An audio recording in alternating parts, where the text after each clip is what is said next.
Olá, seja bem-vindo mais uma vez. Aqui é a página da Assembleia de Deus Central em Araguari, aqui no YouTube. Nós estamos aqui mais uma vez para gravarmos um comentário acerca das nossas lições bíblicas para a Escola Bíblica Dominical. Como de costume, nós temos usado o material da Casa Publicadora das Assembleias de Deus no Brasil, da CPAD, e neste segundo trimestre do ano de 2020, nós continuamos estudando a carta que Paulo escreveu à igreja na cidade de Éfeso, a carta aos Efésios. Então, nós estamos utilizando este material que nós já vimos estudando desde o início deste segundo trimestre do ano de 2020. Em razão da pandemia do Covid-19, nós estamos ausentes dos templos momentaneamente, mas já temos boas perspectivas de voltar gradualmente à casa do Senhor para cultuarmos a Deus juntos. Se não acontece, nós temos a obrigação de, independente do afastamento do templo, estudarmos a palavra de Deus nos nossos lares, meditarmos na palavra de Deus, orarmos e mantermos uma vida de comunhão com Deus. Hoje, então, nesta ocasião, nós estaremos estudando, comentando a lição de número 6, a condição dos gentios sem Deus. O que a Bíblia quer dizer com essa expressão, os gentios, quando ela faz referência ou faz diferenciação entre gentios e judeus? Por exemplo, qual é o significado dessa expressão e quais são as pessoas, qual grupo de pessoas estava encerrado debaixo dessa nomenclatura, os gentios? E qual a diferença de gentios e judeus diante de Deus? Nós vamos comentar sobre isto nesta ocasião. O texto para esta lição de número 6, o nosso texto base, o autor nos propõe, o comentarista da lição, é a carta de Paulo aos Efésios, no capítulo de número 2, versículos 11 e 12, e também a carta aos Romanos, capítulo 4, versículos 12 e 14. Se você tem um exemplar da Bíblia Sagrada e quer acompanhar e pode acompanhar a leitura, será muito bom. De qualquer forma, nós vamos fazer a leitura neste momento. Diz assim a palavra do Senhor, então, em Efésios capítulo 2, versículos 11 e versículo 12. Portanto, lembrai-vos de que vós, noutro tempo, ereis gentios na carne, e chamados incircuncisão, pelos que, na carne, se chamam circuncisão feita pela mão dos homens. Que naquele tempo estáveis sem Cristo, separados da comunidade de Israel, e estranhos aos concertos da promessa e sem Deus no mundo. Romanos 4, versículos 12, 13 e 14 agora. E fosse pai da circuncisão, daqueles que não somente são da circuncisão, mas que também andam nas pisadas daquela fé que teve nosso pai Abraão, que tivera na incircuncisão. Porque a promessa de que havia de ser herdeiro do mundo não foi feita pela lei a Abraão ou a sua posteridade, mas pela justiça da fé. Pois, se os que são da lei são herdeiros, logo a fé é vã e a promessa é aniquilada. A palavra-chave nesse texto aqui é a palavra circuncisão e também incircuncisão. São as duas palavras-chave aqui no texto que nós lemos. Nós vamos falar sobre isso. Qual o significado diante de Deus da circuncisão? O que é a circuncisão? Para qual finalidade foi confiada ou foi dada a Abraão? Qual a sua validade hoje? Se de fato há alguma validade? Qual que é a marca, então, do concerto entre Deus e o homem? Vejamos, irmãos, à luz da Bíblia, qual é o significado deste concerto feito anteriormente entre Deus e Abraão e se é válido ou não para os nossos dias. A nossa lição, como de costume, está estruturada em 3 tópicos. São 3 tópicos, tópicos de número 1, 2 e 3, e lá ao final nós temos uma conclusão. O tópico de número 1 diz o seguinte: chamados incircuncisão. O tópico de número 2, estranhos ao concerto da promessa, sem Deus. Qual é o conceito de circuncisão? Quando a Bíblia usa essa expressão no Antigo Testamento, também usa essa expressão em o Novo Testamento. O que quer dizer? Qual a origem deste costume aplicado ali ao Antigo Testamento? Primeiramente, o significado da palavra circuncisão, está na revista também, no tópico de número 1, é a remoção cirúrgica do prepúcio do órgão sexual masculino. Então, é uma incisão ou a remoção dessa parte, então, de parte do órgão sexual masculino, do prepúcio, e isso era feito naqueles dias, ordenado por Deus, quando ele chamou Abraão e falou que em Abraão seriam benditas todas as nações da terra. Deus firmou um pacto com Abraão e, consequentemente, com os filhos de Abraão, com Isaque, com Jacó e, de forma mais abrangente, com toda a nação de Israel, que tem a sua origem ali em Jacó e nos seus 12 filhos e também nos 2 filhos de José, que receberam também porções de terra lá em Canaã. Então, havia um sinal externo de que o homem, o macho, estava debaixo de uma aliança com Deus.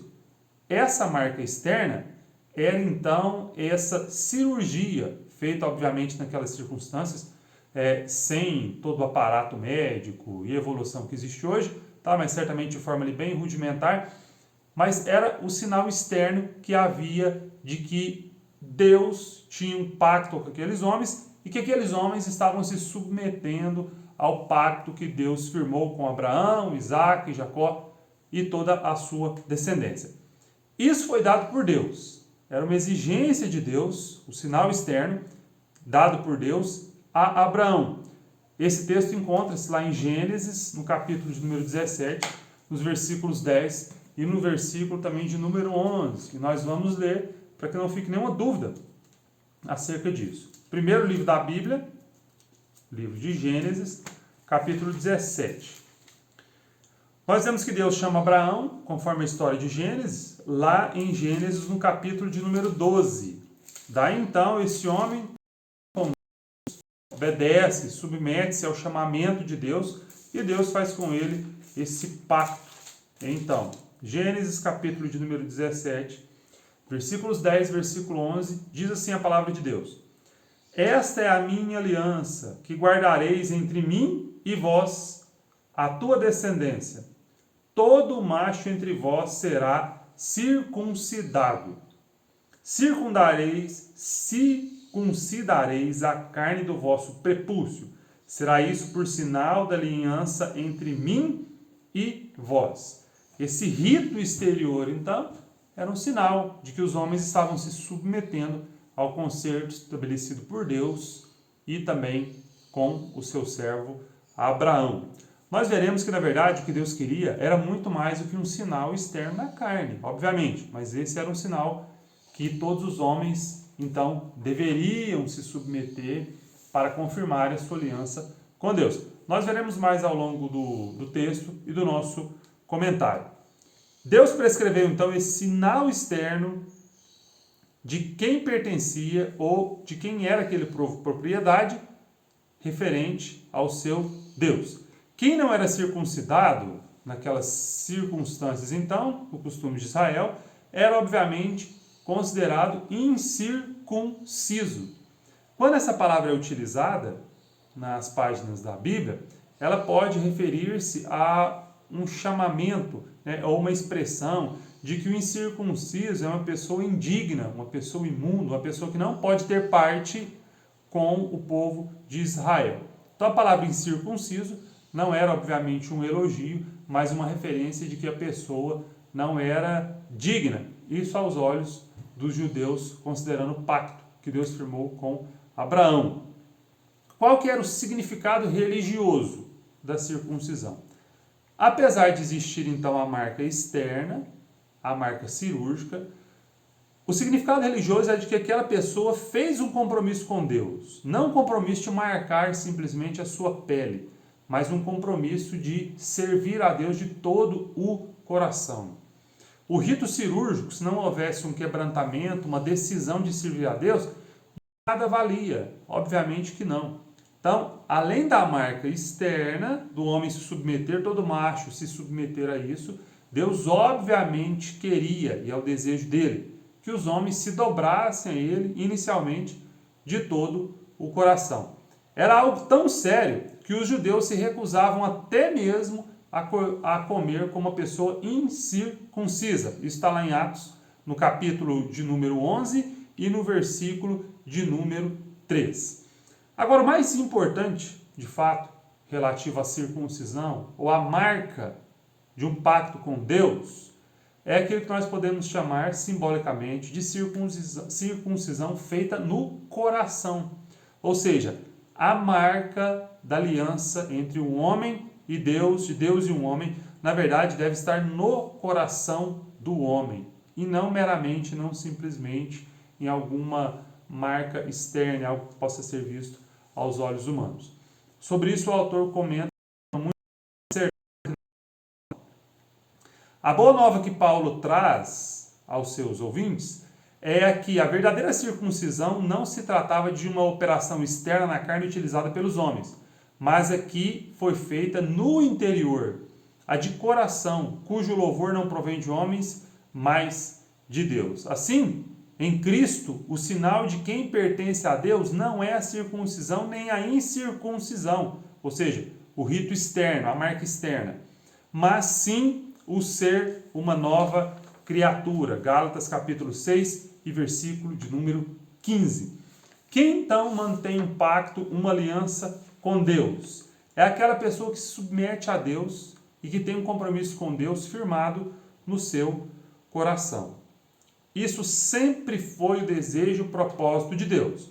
No entanto, vale lembrar, naquela ocasião de Gênesis capítulo 17, quando Deus chamou Abraão, era necessária essa marca externa. Era um sinal de que o homem estava se submetendo a Deus. Isso deve ser sempre acompanhado de uma consciência de responsabilidade, de fidelidade e de santificação ao nosso Deus. Isso é então o conceito de circuncisão, e essa é a origem dessa aliança ou desse rito dado por Deus ao pai da fé, Abraão. O tópico de número 2 da nossa lição nos diz o seguinte: estranhos ao concerto da promessa.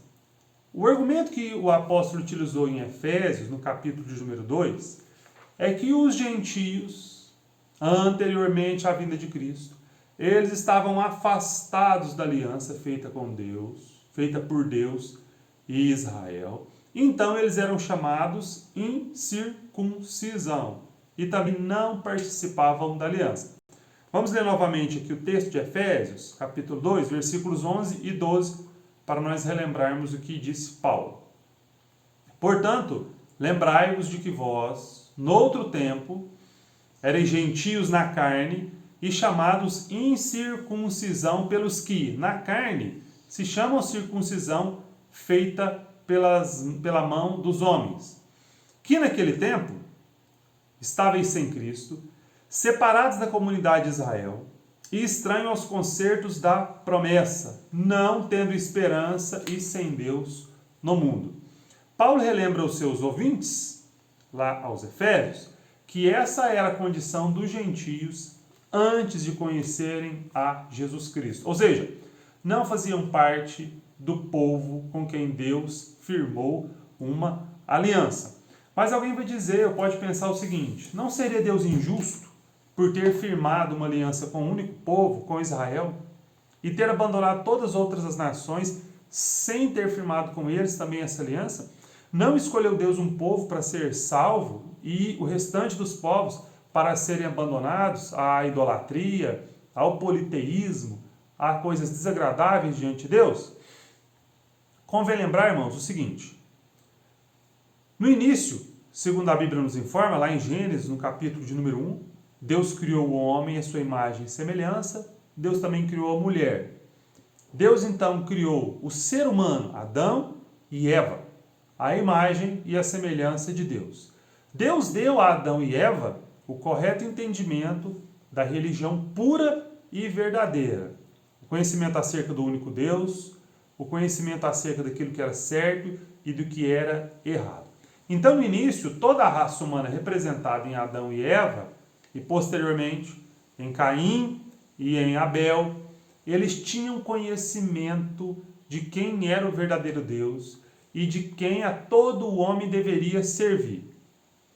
Passados muitos anos, vimos então que a população veio crescer, alastrou-se sobremaneira sobre a terra o homem, desviou-se de todo o propósito que Deus tinha estabelecido, e em Gênesis, no capítulo número 6, vendo a violência que estava estabelecida sobre a terra, Deus chama um homem e faz uma aliança com esse homem. Esse homem se chama Noé.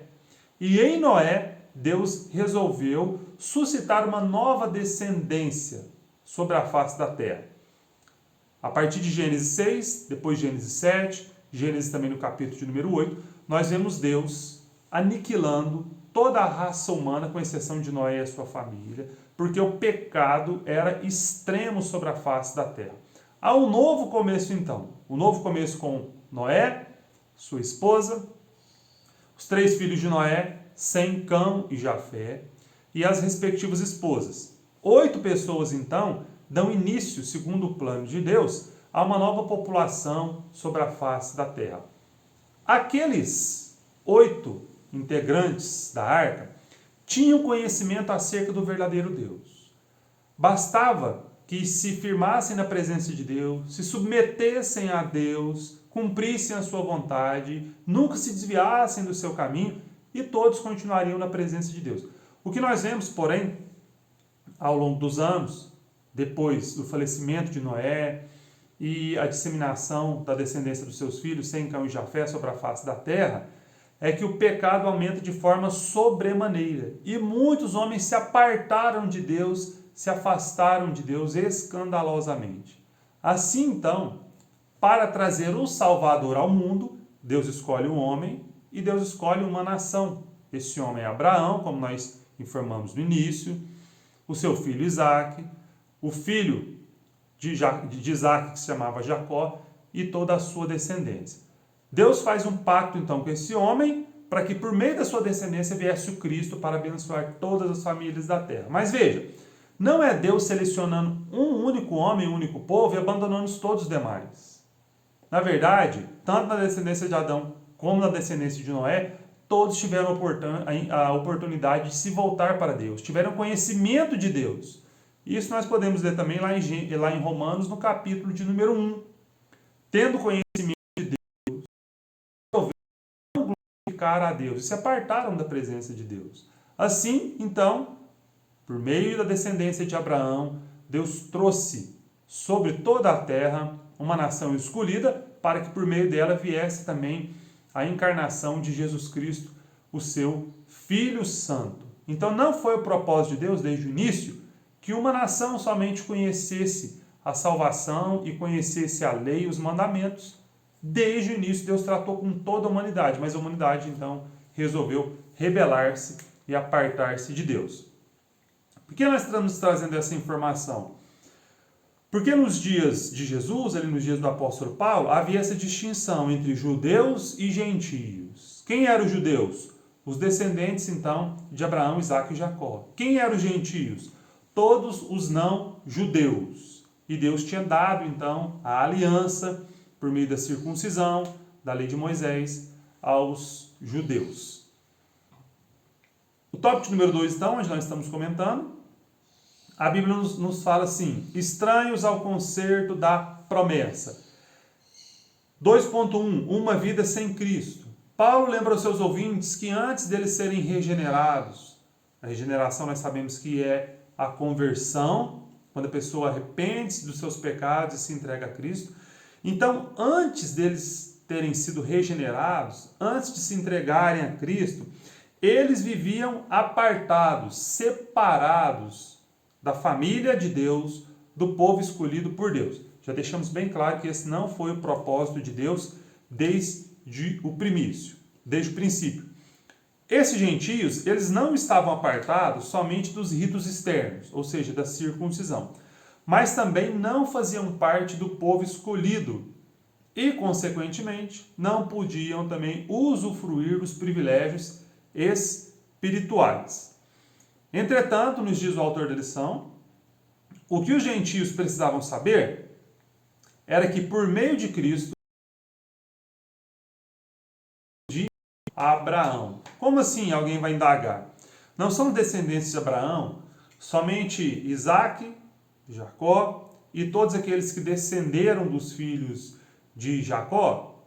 Espiritualmente falando, são descendentes de Abraão todos aqueles que se submeteram a Deus e a sua vontade, assim como fez o pai da fé, Abraão. Vamos ler então Gálatas no capítulo número 3, versículo 29, para nós entendermos mais sobre isso. Gálatas, capítulo 3, versículo 29, a palavra de Deus nos diz assim: E, se sois de Cristo, também sois descendências de Abraão e herdeiros segundo a promessa. Se sois de Cristo, sois também descendência de Abraão. Por quê? Abraão era descendente também Jesus Cristo era descendente de Abraão. E se nós estamos em Cristo, nós somos co-herdeiros com Ele, somos filhos de Deus, pela fé também nós descendemos de Abraão, o pai da fé. E estamos debaixo de todas as promessas benditas do nosso Deus. Havia essa distinção então, antes do Senhor Jesus Cristo, entre judeus e gentios. Em Jesus não há mais separação, não há mais diferença. Todos nós somos iguais diante de Deus. Judeus, gentios, todos agora estão debaixo de um único modo de serem examinados se são ou não ligados a Deus, se têm ou não uma aliança com Deus. É a fé em Jesus Cristo que faz essa diferenciação. O tópico número 3, é o último da nossa lição, tem por seguinte título: Sem esperança e sem Deus. Os gentios, então, antes de conhecerem a Jesus Cristo, nós, antes de sermos salvos, de recebermos a palavra do Evangelho, nós não tínhamos esperança nenhuma. Por quê? Aqueles que criam em Deus, eles tinham a plena convicção de que havia vida após a morte, de que um dia eles se encontrariam com Deus, e estavam convictos de que o único e verdadeiro Deus havia firmado uma aliança com seu pai Abraão e de que um dia eles estariam juntamente com o Senhor. Os gentios, por sua vez, aqueles que não conheciam a Deus ou o Deus verdadeiro, eles estavam submetidos a muitas e muitas noções equivocadas acerca da verdade do Evangelho. Por exemplo, ali nos dias de Paulo, nos dias de Jesus, nós sabemos que grande era a influência do pensamento grego. Lá em Atos, no capítulo de número 17, Paulo discursa para vários gregos acerca da verdade do Evangelho. E Paulo vai falando, discorrendo acerca do Evangelho, acerca da pessoa de Jesus Cristo, por meio de quem Deus fez todas as coisas, criou o universo, tudo aquilo que nós vemos. Certa altura do diálogo, ou melhor, da exposição de Paulo, Paulo fala acerca de Jesus Cristo, que este morreu, então deixou o corpo físico e posteriormente ressuscitou. Esse ponto foi o que causou a dispersão dos ouvintes de Paulo, porque a cultura grega tinha por certo que o corpo é algo sempre mau, o corpo é a prisão do homem, e uma vez libertos do corpo, que é sempre mal, seria um absurdo o homem tentar ou retornar para esse corpo, como foi o caso de Jesus, ressuscitando. Esse tipo de pensamento não dava nenhuma esperança àqueles que não conheciam ao Deus verdadeiro. Porque uma vez mortos, tendo abandonado o corpo, qual seria a esperança de ressuscitar e viverem com o seu Deus? Era inconcebível esse pensamento. Mas lá em 1 Coríntios capítulo número 15, nós vemos que Paulo escreve o maior tratado acerca da ressurreição. E usando, obviamente, como parâmetro a ressurreição de Jesus. E dentre tantas coisas, Paulo nos esclarece lá em 1 Coríntios capítulo 15. Se Jesus não ressuscitou, então não há ressurreição. E se os mortos não ressuscitam, Jesus não ressuscitou. E se Jesus ressuscitou, é vã a nossa esperança. Paulo também nos fala no mesmo capítulo, se nós esperássemos em Cristo somente nessa vida, nós seríamos os mais miseráveis dos homens. Mas ele explica também aos seus ouvintes lá na igreja de Corinto, Cristo ressuscitou, porém os mortos ressuscitam. e a ressurreição, e nós também ressuscitaremos um dia para estar com o nosso Deus. Então, no tópico de número 3, o autor nos informa que os gentios outrora eram desprovidos de esperança, dentre outras coisas, porque a filosofia grega, como nós já falamos aqui, desprezava e não acreditava na possibilidade da ressurreição e também descartavam a ideia de uma vida após a morte. Esses homens também, aqueles que eram gentios, que não conheciam Jesus Cristo, segundo Paulo nos informa, andavam sem esperança no mundo. Por quê? Dentre outras coisas, muitos povos eram, alguns ainda são, obviamente, politeístas, adoram a muitos deuses e de forma equivocada não conhecem o Deus verdadeiro. Como nós já explicamos, não há injustiça nisso, da parte de Deus. Porque o homem inicialmente teve sempre oportunidade de adorar o único e verdadeiro Deus. Desprezou essa oportunidade ali no período antediluviano, depois de Adão e antes de Noé. E também vem desprezando essa oportunidade dada por Deus desde os dias de Noé. Mas a Bíblia é muito clara em falar, lá em Romanos no capítulo de número 2, por exemplo, que tudo aquilo que nós vemos, a criação, tudo aquilo que foi criado por Deus, aponta para Deus. E ainda que de forma inicial, o homem tem a possibilidade, de alguma forma, buscar a Deus, voltar-se para Deus, buscar ter contato com aquele que criou os céus e a terra. Mas, tópico de número 3 nos fala então, que antes os gentios andavam sem esperança no mundo, justamente por não conhecer a verdade acerca de Jesus Cristo, de Deus, da esperança que há naqueles que creem no Senhor. E isso significa dizer, no tópico de número 3, que suas vidas eram regidas pela falsa ideia de divindades pagãs que as mantinham escravizadas em densas trevas espirituais. O que nós podemos entender aqui com base nessa lição é que antes do advento, da vinda de Jesus Cristo, aqueles que eram então tidos por gentios e incircuncisão, pois não faziam parte do pacto firmado entre Deus e Abraão, eles estavam alienados, estavam separados da aliança. Mas também nós aprendemos que a circuncisão por si só, na carne, não era sinal de que a pessoa tinha um relacionamento com Deus. Era necessário, muito mais do que a marca externa, que houvesse uma marca no coração, que a pessoa estivesse se voltando para Deus. Nós vimos também que Deus nunca foi injusto em escolher a nação de Israel. Deus escolheu a nação de Israel não porque ela tinha méritos, mas porque Deus quis escolhê-la. Por que Deus não foi injusto? Porque inicialmente todas as pessoas, todos os povos, representados em Adão e Eva, representados na descendência de Noé, tiveram a oportunidade de ter um relacionamento com Deus e rejeitaram. Assim como nós vemos também nos dias de hoje. Aqueles que não conheciam a verdade acerca de Deus andavam sem esperança, desiludidos, pois estavam alienados, separados do pacto com Deus. Mas alguém pode perguntar, como que é essa situação nos dias de hoje? Como andam os homens nos dias de hoje em relação a Deus? Todos os homens podem manter uma comunhão com Deus por meio de quem? Por meio de Cristo Jesus. Para Deus não há acepção de pessoas. E a marca, a aliança que Deus faz com o homem é no coração, bastando para isso submeter-se a Deus em Cristo Jesus. Se você não tem um compromisso com Jesus Cristo, faça isso hoje. Não há necessidade de você ser judeu, de você ser de qualquer nacionalidade. Há necessidade de você se submeter a Deus e ter uma marca de comunhão com Deus no teu coração. Deus te abençoe rica e poderosamente. Você pode estar ligado a Deus e fazer parte da sua aliança em nome de Jesus. Amém.